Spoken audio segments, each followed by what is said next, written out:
Bonjour, dans cette vidéo, tu vas déterminer la distance d'un point à une droite et également la distance entre deux droites. Alors tout d'abord, la distance d'un point à une droite.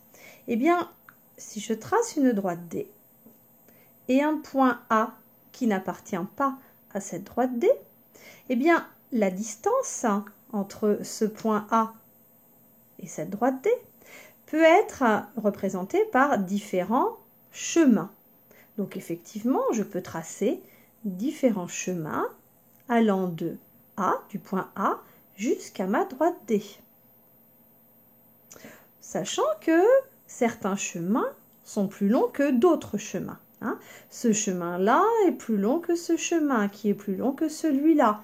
Ça se voit, ce chemin-là est plus long que celui-là. Donc des chemins de différentes longueurs. Eh bien en fait, la distance d'un point à une droite, c'est la longueur du plus court chemin entre ce point et cette droite. Donc, pour déterminer la distance, c'est-à-dire le plus court chemin, je dois tout simplement tracer une perpendiculaire à la droite D passant par A. Et cette perpendiculaire ici représente ma distance entre A et D. Je vais nommer H ici le point d'intersection entre ce segment rouge et ma droite D. On appelle aussi H le pied de la perpendiculaire. La perpendiculaire, elle est menée de A jusqu'à D et H est le pied de la perpendiculaire. Et ma distance, eh bien c'est AH, c'est la longueur. Donc je peux noter que la distance, c'est la longueur du segment AH. Le segment AH s'écrit avec des crochets, vous vous souvenez, mais une longueur s'écrit sans crochet. Donc, la distance entre le point A et la droite D est la longueur AH. À présent, la distance entre deux droites parallèles. Eh bien, je commence par tracer une figure à main levée avec deux droites parallèles. Ma droite D1 est parallèle à ma droite D2. Et pour déterminer la distance entre ces deux droites D1 et D2, je sais que ce sera un chemin entre D1 et D2. Mais quel chemin? Eh bien, comme pour tout à l'heure, ma distance entre mes deux droites, cette fois-ci, c'est aussi la longueur du plus court chemin entre ces deux droites. Comme tout à l'heure avec le point, la distance était la longueur du plus court chemin. Cette fois-ci, c'est encore la longueur du plus court chemin. Et pour déterminer le plus court chemin entre mes deux droites, je vais tracer une perpendiculaire. Alors ici, je trace une perpendiculaire à D1,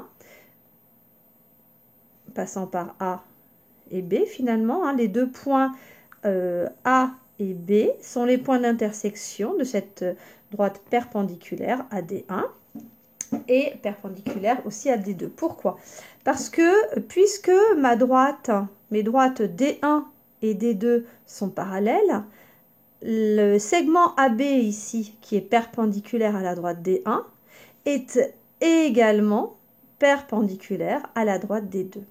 Donc en fait, je trace une perpendiculaire AD1 ou AD2, peu importe, puisque toute perpendiculaire AD1 sera aussi perpendiculaire à D2.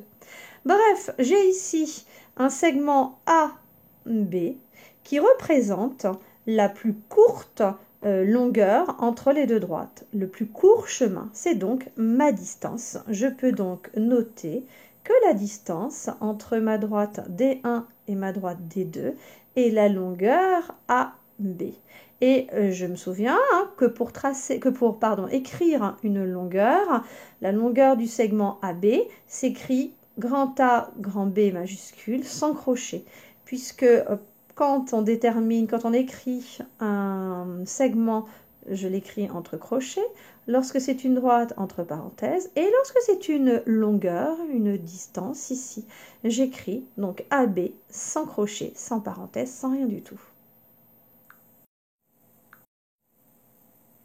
À présent, si mes deux droites sont sécantes, c'est-à-dire qu'elles ne sont pas parallèles, eh bien je ne peux pas déterminer de distance entre ces deux droites sécantes. Effectivement, je vais faire encore une figure à main levée avec la droite D1, la droite D2 qui ne sont pas parallèles. Vous voyez bien que si je prolonge la droite D1 et que je prolonge également ma droite D2, elles ont un point d'intersection.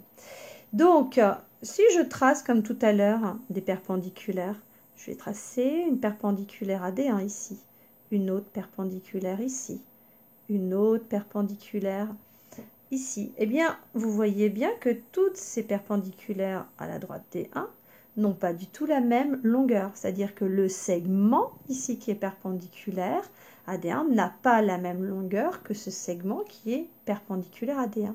Donc, alors, la distance, puisqu'on sait que c'est la distance, c'est le plus court chemin, c'est-à-dire celui qui est perpendiculaire. Ben alors là, j'ai une éventuelle distance, là, une autre éventuelle distance, mais qui n'ont pas la même longueur. Donc, c'est pas possible, vous voyez bien. Il y a plusieurs longueurs de segments perpendiculaires à la droite D1.